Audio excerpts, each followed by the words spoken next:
The most trickiest code again in Python with normal variables and a list.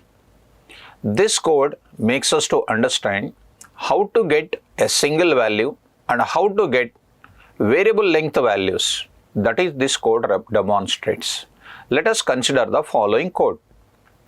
SNO, comma, star values, student STUD values is equal to 100 will be assigned to SNO, and the next RS, which is a name, and 34.56 is the marks, and the subject is Python, like this.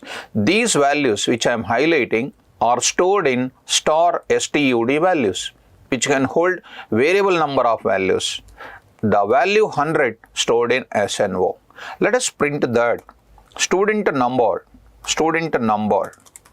is equal to comma SNO, and I'll print student values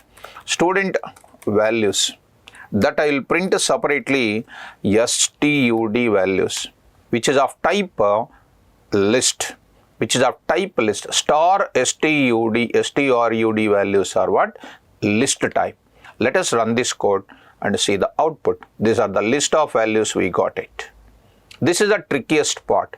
We used to take earlier separate variables. Now I am taking one variable separate and rest of them I am going to store it into star STRD values. This is the trickiest code in the Python environment of list. For more videos, subscribe Naresh IT channel.